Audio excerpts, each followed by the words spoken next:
La plupart des jardiniers amateurs s'entendent dire que, si les plantes semblent faibles, la solution est simple. Achetez un meilleur engrais, arrosez plus souvent, ajoutez un produit de plus, essayez un autre sac, une autre bouteille, une autre promesse, et pendant un temps, cela semble fonctionner. Les feuilles verdissent, la croissance reprend. Le jardin est plus beau pendant quelques semaines, mais ensuite, le même problème réapparaît. Et vous avez maintenant besoin d'encore plus de la même aide, juste pour maintenir les choses en l'état. C'est la partie que beaucoup de gens ne remettent jamais en question. Ils pensent que les plantes sont le problème. Ils pensent que la météo est le problème. Ils pensent que leur jardin est tout simplement difficile. Mais souvent, le véritable problème est bien plus discret que cela. Le sol perd sa capacité à retenir l'eau. Il perd sa capacité à maintenir les nutriments en place. Il perd la vie en lui qui, à l'origine, rend un jardin vigoureux. Ainsi, vous continuez à nourrir la culture, mais la terre en dessous s'affaiblit à chaque saison. Cela finit par coûter cher, non seulement en argent, mais aussi en effort. Vous arrosez davantage, et le sol s'assèche à nouveau. Vous ajoutez de l'engrais, et une partie est lessivée. Vous compostez, mais l'effet semble temporaire. Vous travaillez plus dur chaque année, et pourtant le jardin semble toujours fragile. Une semaine de canicule, une pluie battante, un apport manqué, et tout le système semble en difficulté. C'est là que de nombreux cultivateurs amateurs abandonnent discrètement. Pas parce qu'ils sont paresseux, pas parce qu'ils ne s'en soucient pas, mais parce qu'on leur a transmis un modèle qui traite le sol comme un récipient vide. Mettez-en assez, et quelque chose de bon devrait en sortir. Mais un sol vivant ne fonctionne pas ainsi. Il se comporte davantage comme un système que comme un seau. Et quand ce système est endommagé, multiplier les intrants ne règle pas toujours le problème.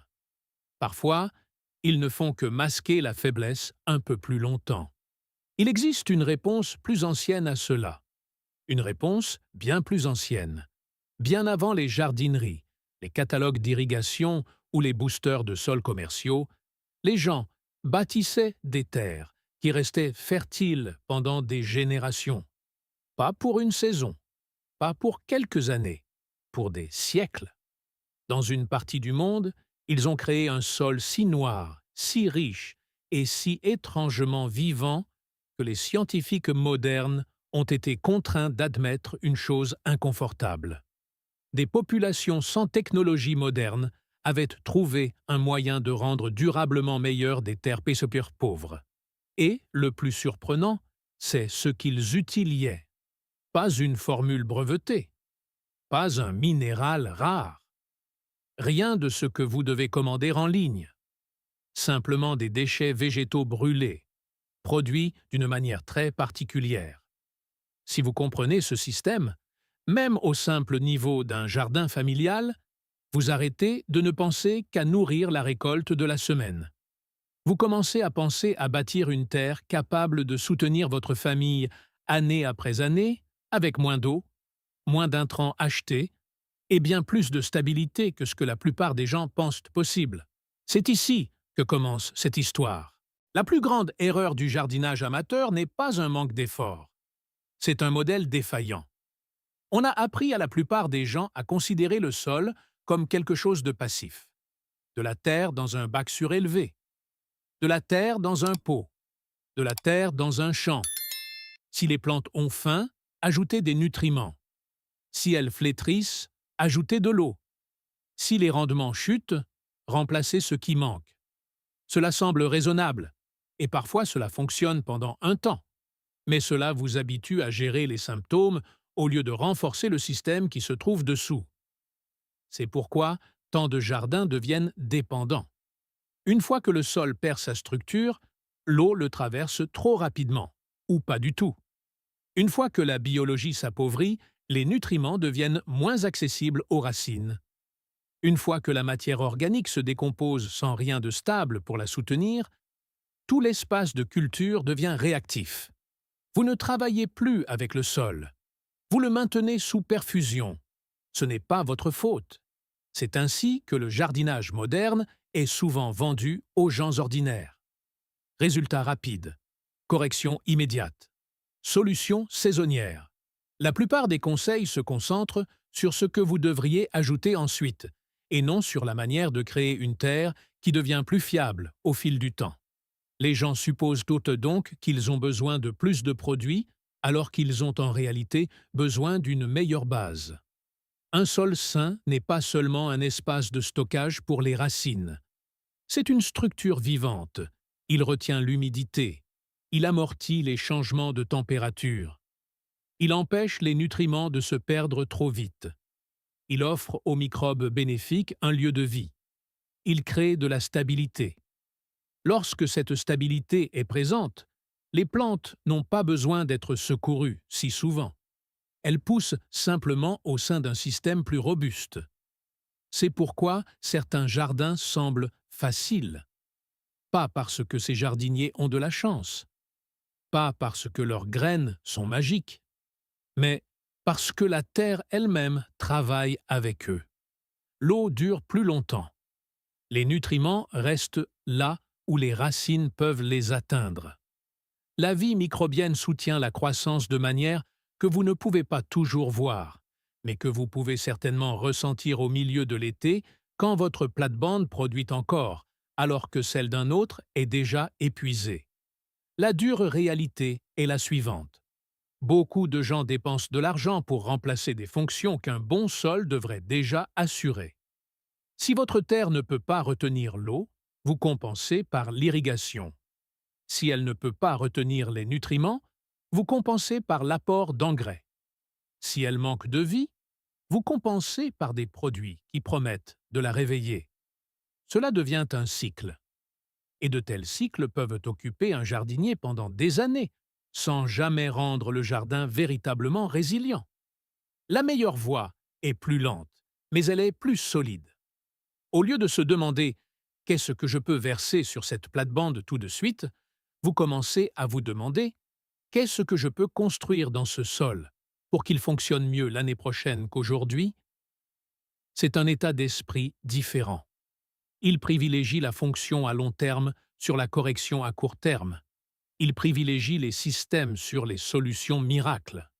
Et une fois que vous voyez le jardinage sous cet angle, une ancienne terre noire de l'Amazonie cesse de ressembler à un étrange détail historique pour devenir une leçon pratique à laquelle nous aurions dû prêter attention depuis le début. Au fin fond de l'Amazonie, là où de nombreux sols sont naturellement pauvres et fortement érodés, les archéologues ont commencé à trouver des parcelles de terre qui ne se comportaient pas comme elles le devraient. Le sol environnant était souvent acide et pauvre en nutriments. Il pouvait faire pousser des choses pendant un certain temps, mais pas de la manière durable, riche et presque sans effort de ces taches sombres. Pourtant, éparpillées dans la région, se trouvaient des zones de terre noire si fertiles qu'elles se distinguaient immédiatement. Ce sol est devenu connu sous le nom de terra preta, ce qui signifie simplement terre noire. Au début, cela peut ne pas sembler spectaculaire. Mais plus les chercheurs regardaient en profondeur, plus cela devenait étrange. Ce n'était pas un type de sol naturel ordinaire. Il était clairement façonné par l'activité humaine. Il contenait des niveaux exceptionnellement élevés de carbone stable, ainsi que des fragments de poterie, des résidus organiques et d'autres signes d'une longue occupation. Plus important encore, il restait fertile longtemps après le départ des personnes qui l'avaient créé. Cela a complètement changé la question. Le mystère n'était plus de savoir comment cette terre produisait si bien dans le présent. Le mystère était de savoir comment elle était restée productive pendant une durée aussi extraordinaire. Certains de ces sites étaient liés à des communautés précolombiennes remontant à plusieurs siècles, dans certains cas bien plus de 1000 ans. En termes pratiques, cela signifiait que des gens avaient trouvé un moyen d'ancrer si profondément la fertilité dans le sol que l'effet leur survivait sur des générations. Le jardinage moderne pense rarement ainsi. La plupart des conseils sont saisonniers. Améliorer cette plate-bande pour le printemps. Corriger cette carence pour l'été. Ajouter ce produit avant l'automne. Mais la Terra Preta suggère un modèle très différent. Elle suggère que les êtres humains peuvent créer un sol qui ne se contente pas de recevoir la fertilité pour un court moment. Il peut retenir et organiser la fertilité d'une manière bien plus durable. C'est pourquoi cette découverte est importante. Ce n'est pas seulement de l'archéologie, ce n'est pas seulement de l'histoire. C'est un défi direct à l'idée reçue selon laquelle les anciennes méthodes agricoles étaient toujours rudimentaires, primitives ou limitées. Dans ce cas, des populations vivant sans outils industriels semblent avoir construit des systèmes de sol que les cultivateurs modernes peinent encore à reproduire à grande échelle. Et ils l'ont fait dans l'un des environnements les plus difficiles de la Terre. Ce détail compte, car il renforce la leçon. Si cela s'était produit uniquement dans des terres agricoles naturellement riches, ce serait moins surprenant. Mais quand des sols tropicaux pauvres sont transformés en quelque chose d'exceptionnellement fertile et durable, on ne regarde pas seulement de la chance, on regarde une méthode. Les scientifiques n'ont pas trouvé de substance miracle enterrée là. Ils ont trouvé la preuve d'une pratique, une action humaine reproductible. Quelque chose d'assez ordinaire pour être refait encore et encore, mais d'assez puissant pour remodeler le caractère même du sol. C'est ce qui rend cette histoire si fascinante pour un jardinier amateur. Parce qu'une fois la distance de temps et de lieu effacée, le véritable message devient clair. La vieille question n'est pas « Comment vivaient les anciens Amazoniens ?» La question la plus utile est « Qu'avaient-ils compris sur le sol que beaucoup d'entre nous ignorent encore ?» La réponse commence par le feu, mais pas le genre de feu que la plupart des gens imaginent. Quand les gens entendent dire que l'ancienne Terre Noire a pu commencer avec de la matière végétale brûlée, beaucoup s'imaginent un simple tas de cendres, brûler quelques branches, éparpiller les restes, et d'une manière ou d'une autre, le jardin devient riche. Mais ce n'est pas ainsi que fonctionne le système. Une combustion ordinaire détruit trop de choses. Si la matière brûle complètement en présence de tout l'oxygène, une grande partie du carbone s'échappe dans l'air, et ce qu'il reste est principalement de la cendre.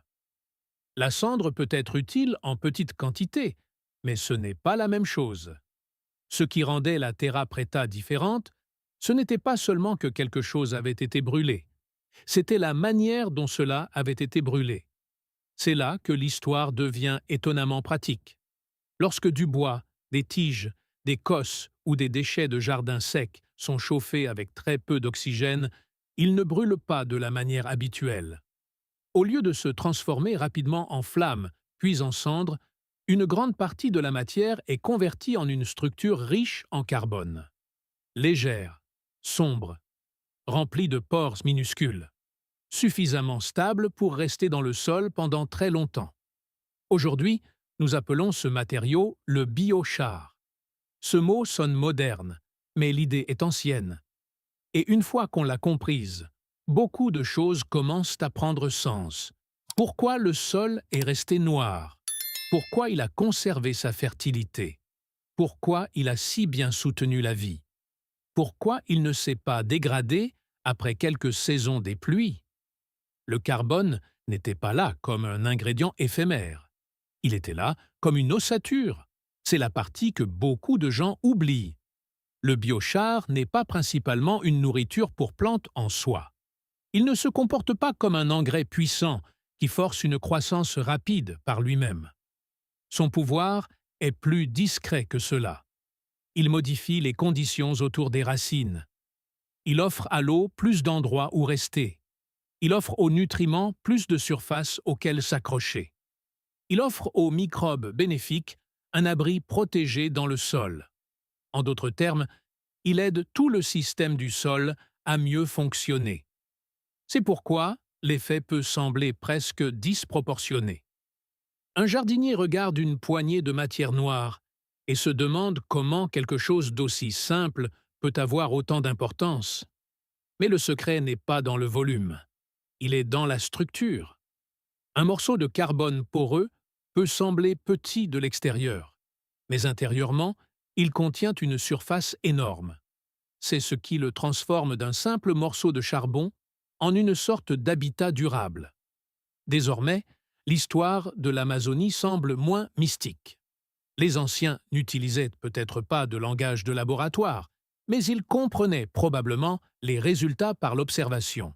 Ils auraient vu que certains résidus issus d'une combustion contrôlée amélioraient la terre de façon durable. Ils auraient remarqué une meilleure humidité, une meilleure croissance, une meilleure résilience. Avec le temps, une pratique devient une tradition. Et une tradition, répétée assez longtemps, peut produire un paysage qui semble presque incroyable à ceux qui ne se souviennent plus comment il a été façonné. C'est ici que la vieille terre noire cesse d'être une curiosité antique pour devenir un indice pratique. Car le même principe peut être utilisé dans un jardin moderne, à petite échelle, avec des tailles sèches, des bâtons, des tiges et d'autres déchets que beaucoup de jardiniers possèdent déjà. Pas comme un tour de magie, pas comme un miracle, comme une méthode. Et une fois que vous comprenez ce que cette structure carbonée fait réellement à l'intérieur du sol, vous commencez à voir pourquoi tant de gens ont l'impression que leurs plates-bandes ont toujours soif, toujours faim, et sont toujours à un pas du déclin. Le véritable pouvoir du biochar vient de ce qui se passe pendant le chauffage à faible teneur en oxygène et de ce que cela laisse derrière lui. Lorsque de la matière végétale sèche est chauffée dans un environnement à oxygène limité, les composés volatiles sont expulsés et une grande partie de la structure restante devient du carbone concentré. Mais contrairement à un bloc de charbon dense, un bon biochar est rempli d'espaces microscopiques, des canaux minuscules, des cavités, des surfaces irrégulières, des endroits où l'eau peut se loger, où les nutriments peuvent être retenus et où la vie microbienne peut s'installer en relative sécurité. Cela modifie le comportement du sol de trois manières très importantes. Premièrement, il aide à la gestion de l'eau. Pas de manière magique. Pas en créant de l'eau à partir de rien, mais en améliorant la capacité du sol à retenir l'humidité de manière plus équilibrée. Dans les sols sablonneux ou fatigués, l'eau peut s'écouler trop vite. Dans les sols durs, elle peut ruisseler ou stagner de manière inégale. Le biochar ajoute une sorte de structure tampon. Imaginez-le comme une ossature spongieuse mélangée à la terre. Après la pluie ou l'irrigation, une partie de cette humidité reste disponible autour de la zone racinaire au lieu de disparaître si vite. Deuxièmement, il aide à la rétention des nutriments. De nombreux nutriments sont mobiles. L'azote, en particulier, peut se perdre facilement, et d'autres minéraux dissous peuvent descendre sous la zone racinaire après un arrosage ou une forte pluie. La surface du biochar offre à ces nutriments plus d'endroits où se fixer et s'attarder. Cela ne signifie pas qu'il remplace le compost ou l'amendement naturel. Cela signifie que les éléments que vous ajoutez sont plus susceptibles de rester dans le système assez longtemps pour être utiles. Avec le temps, cela peut réduire le gaspillage et aider à expliquer pourquoi certains cultivateurs ressentent moins le besoin de nourrir le sol à répétition. Troisièmement, il aide la biologie. Un bon sol est vivant. Les bactéries, les champignons et autres micro-organismes ne sont pas des décorations. Ils font partie du moteur. Ils aident à décomposer les matières, à recycler les nutriments et à soutenir la santé des racines. Le biochar offre à ces organismes un abri. À l'intérieur de ces espaces protégés, les communautés microbiennes peuvent s'établir plus efficacement que dans un milieu nu et instable. C'est important car une biologie saine fait souvent la différence entre un jardin qui nécessite une correction constante et un autre qui commence à s'auto-réguler plus naturellement. C'est pourquoi il est généralement préférable de considérer le biochar brut comme quelque chose à préparer avant usage. De nombreux jardiniers expérimentés ne se contentent pas de jeter du charbon frais directement dans une plate-bande avant de s'en aller. Ils l'humidifient. Ils le mélangent d'abord avec du compost, du fumier, du lombricompost ou des liquides dilués riches en nutriments. Certains le laissent reposer pendant des jours ou des semaines. La raison est simple. Le biochar fonctionne mieux lorsqu'il pénètre dans le sol, en étant déjà porteur de vie et de fertilité, et non comme une coque de carbone vide. Une fois chargé de cette manière, il devient bien plus efficace au sein du système du sol. C'est aussi pourquoi la méthode a attiré une attention sérieuse dans l'agriculture et les discussions sur le climat. Dans certaines études, le biochar a été lié à une amélioration significative des rendements, à une meilleure efficacité des nutriments et à une réduction de la demande en engrais, selon la culture, le type de sol et la méthode d'application. Certains rapports ont montré une amélioration des rendements d'environ 25% dans les bonnes conditions, ainsi que des besoins en azote plus faibles au cours des premières années. Les résultats varient, comme c'est toujours le cas dans un sol réel, mais la tendance est difficile à ignorer. Ce qui importe le plus pour le jardinier ordinaire n'est pas le chiffre en gras. C'est le principe sous-jacent. Vous prenez des déchets du jardin. Vous les convertissez en une forme stable de carbone. Vous les combinez avec une fertilité vivante. Puis, vous les remettez en terre d'une manière qui rend le sol entier plus capable de se soutenir lui-même. Ce n'est pas un tour saisonnier, c'est la construction d'un système. Et les systèmes de ce genre ont tendance à récompenser la patience. L'une des raisons pour lesquelles ce sujet est devenu si intéressant pour les scientifiques, les cultivateurs et les groupes environnementaux est que le biochar se situe au point de rencontre de trois problèmes qui préoccupent beaucoup de gens. La dégradation des sols, la hausse du coût des intrants, le carbone dans l'atmosphère. Habituellement, ces questions sont abordées séparément. Mais le biochar les relie. Du point de vue du jardinage, la valeur est pratique. Meilleure structure du sol, meilleure rétention d'humidité, meilleure utilisation des nutriments. Dans des essais sur le terrain et des études contrôlées, les chercheurs ont souvent constaté que le biochar peut améliorer les performances des cultures lorsqu'il est adapté au bon sol et combiné à d'autres sources de fertilité. Le résultat exact dépend de la culture, du climat, de l'état du sol et de la manière dont le charbon est préparé. Mais le schéma d'ensemble maintient l'attention sur cette méthode depuis des années. Du point de vue du climat, la logique est tout aussi intéressante. Lorsque la matière végétale pourrit ou brûle complètement, une grande partie de son carbone retourne dans l'atmosphère relativement rapidement. Mais lorsqu'une partie de cette biomasse est convertie en charbon stable, puis placée dans le sol, une partie du carbone peut y rester pendant très longtemps. C'est pourquoi le biochar est souvent présenté comme l'un des outils de stockage du carbone les plus réalistes disponibles. Il ne résout pas tout. Rien ne le fait. Mais il prend une matière qui serait normalement traitée comme un déchet et en transforme une partie en quelque chose de stable, d'utile et de durable. C'est une combinaison inhabituelle. Dans de nombreux systèmes modernes, le bénéfice environnemental et le bénéfice pratique sont traités comme s'ils appartenaient à des mondes différents. L'un aide la planète, mais coûte plus cher au producteur. L'autre aide le producteur, mais s'accompagne d'une charge environnementale plus lourde. Le biochar est intéressant car il peut faire les deux lorsqu'il est manipulé correctement. Il peut améliorer la performance d'un jardin familial ou d'un sol agricole tout en maintenant une partie du carbone hors de l'atmosphère bien plus longtemps qu'une décomposition ordinaire. Ce n'est pas du battage médiatique. C'est simplement la raison pour laquelle tant d'investissements et de recherches continuent d'affluer dans ce domaine. Et pourtant, le principe de base reste étonnamment accessible. C'est ce qui le rend si attrayant pour les gens ordinaires. Vous n'avez pas besoin d'une installation industrielle pour comprendre le concept. À l'échelle d'un foyer, la leçon est toujours la même qu'il y a des siècles. La biomasse résiduelle n'est pas toujours un déchet. Dans les bonnes conditions, elle devient une infrastructure pour le sol. Il y a quelque chose de profondément rassurant là-dedans, car cela signifie que l'indépendance ne commence pas toujours par l'achat de quelque chose de nouveau. Parfois, Elle commence par une vision différente des matériaux anciens, des branches sèches issues de la taille, des tiges, des brindilles, des résidus de jardin. Ces mêmes choses que beaucoup de gens empilent et évacuent peuvent devenir une partie d'un plan à plus long terme pour renforcer la terre sous leurs pieds.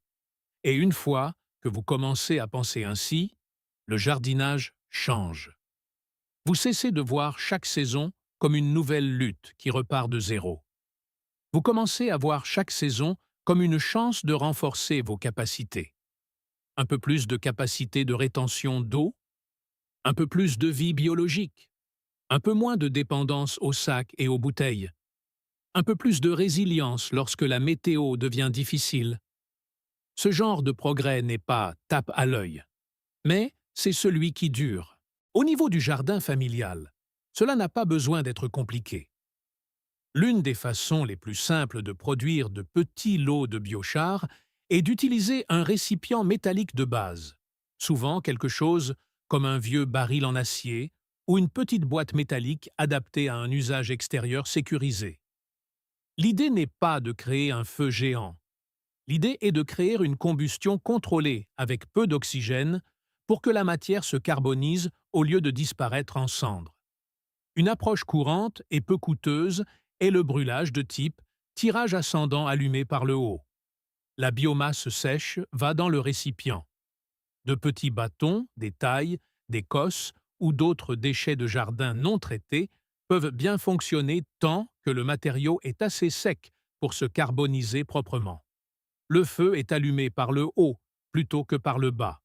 Cela semble illogique au début, mais cela aide la couche supérieure à brûler, tandis que les gaz des couches inférieures montent à travers la zone de flamme. En termes simples, cela permet au processus de descendre de manière plus contrôlée. On le surveille attentivement. Trop d'oxygène pendant trop longtemps et le charbon commence à se consumer. Trop peu de chaleur et le processus s'arrête. C'est pourquoi les petits lots sont utiles quand on apprend. Vous commencez à reconnaître l'aspect d'un matériau correctement carbonisé. Léger, noir. Structuré. Pas de la cendre grise. Pas du bois à moitié brûlé. Quelque chose entre les deux, mais stable.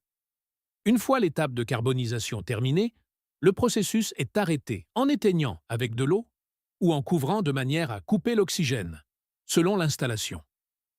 La sécurité est primordiale ici. C'est un travail d'extérieur. Il nécessite une distance par rapport aux structures, à l'herbe sèche et à tout ce qui est inflammable. Le bon sens compte plus que la vitesse. Après cela, le charbon est généralement broyé à une taille utilisable. Vient ensuite la partie que beaucoup de débutants négligent. Le charger. Le charbon frais gagne à être mélangé avec quelque chose de biologiquement actif avant d'aller au jardin. Le compost est une bonne option. Le fumier vieilli peut fonctionner. Le lombricompost est excellent. Même faire tremper le charbon broyé dans du thé de compost dilué ou une autre solution nutritive douce peut aider. Laissez-le absorber l'humidité et la fertilité. Laissez les organismes vivants commencer à occuper ses pores. Lorsqu'il entre dans la plate-bande de cette manière, il devient bien plus utile, bien plus rapidement. À l'échelle d'un foyer, le coût peut être très bas. Si le récipient est fait de métal de récupération et que la matière première est constituée de déchets de jardin que vous avez déjà, le coût principal est le temps et l'attention. Comparez cela au biochar commercial, qui peut se vendre l'équivalent de 15 à 25 $ le kilogramme sur certains marchés. Et vous comprendrez pourquoi l'approche artisanale est devenue si attrayante. Le matériau n'est pas mystérieux. Ce qui importe, c'est d'apprendre la méthode et de l'utiliser avec soin. Ensuite, on commence petit. Une plate-bande, une bordure, une section près de cultures gourmandes comme les tomates, les courges ou le maïs. Observez l'humidité. Observez la croissance. Comparez cette zone avec le reste du jardin, sur une saison complète, pas sur un week-end. C'est ainsi que les cultivateurs pragmatiques apprennent ce qui fonctionne, discrètement, à plusieurs reprises, sans avoir besoin de faire de grandes déclarations avant que les résultats ne soient là. Ce genre d'approche renforce la confiance, et une confiance bâtie sur l'observation a tendance à durer plus longtemps qu'une confiance bâtie sur la publicité. La leçon plus profonde dans tout cela ne concerne pas vraiment le charbon de bois. C'est une question de temps. Le jardinage moderne vous pousse souvent à penser par cycles très courts. Corrigez cette carence maintenant. Boostez cette récolte maintenant. Réglez ce problème maintenant. Il y a des moments où cela est nécessaire, mais si cela devient votre modèle entier, le jardin ne devient jamais vraiment sûr. Il reste dépendant d'une intervention constante. Il reste vulnérable à chaque canicule, à chaque oubli d'arrosage, à chaque augmentation de prix au magasin. Un système plus solide pose une question différente. Que pouvez-vous faire cette saison qui vous aidera encore la saison prochaine et celle d'après? Le biochar est important parce qu'il répond si bien à cette question. Une fois correctement préparé et incorporé, il ne disparaît pas comme un fertilisant rapide. Il devient une partie de l'architecture à long terme du sol. Cela signifie que les bénéfices ne concernent pas seulement les tomates ou les haricots de cette année. Ils consistent à bâtir un jardin qui tient mieux ensemble au fil du temps. Une humidité plus stable, une meilleure rétention des nutriments, plus d'espace pour la vie dans le sol, moins de gaspillage, moins de dépendance. Pour une famille, cela compte.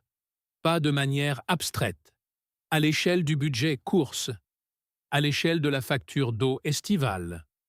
Dans le soulagement discret de savoir que vos plates-bandes deviennent plus fortes au lieu de s'affaiblir. Même des améliorations modestes de rendement et de fiabilité peuvent s'additionner lorsqu'elles sont répétées sur plusieurs saisons. Un jardin qui produit plus régulièrement avec moins d'intrants achetés vous apporte quelque chose que beaucoup de gens recherchent aujourd'hui, qu'ils utilisent ce mot ou non. L'indépendance. Pas une indépendance totale. Ce n'est pas réaliste pour la plupart des gens, mais une indépendance significative, suffisante pour faire une différence. C'est peut-être la partie la plus puissante de la leçon de l'Amazonie ancienne. Ces gens n'attendaient pas qu'une entreprise résolve leurs problèmes de sol. Ils observaient, adaptaient, répétaient et bâtissaient la fertilité au sein même de la terre. La science moderne peut aider à expliquer pourquoi cela fonctionnait, et c'est utile, mais la vérité fondamentale reste d'une simplicité magnifique. Un système patient et peu coûteux peut parfois surpasser une habitude onéreuse et dépendante d'intrants. Alors, si cette idée vous interpelle, n'essayez pas de transformer toute votre propriété d'un coup. Commencez par une planche. Utilisez un petit lot. Mélangez-le bien avec du compost. Observez ce qui se passe sous la chaleur, la pluie et lors de la récolte. Laissez le jardin vous apprendre ce que la vieille terre noire a appris à d'autres il y a très longtemps. Les bons systèmes ne s'annoncent généralement pas bruyamment. Ils font leurs preuves lentement.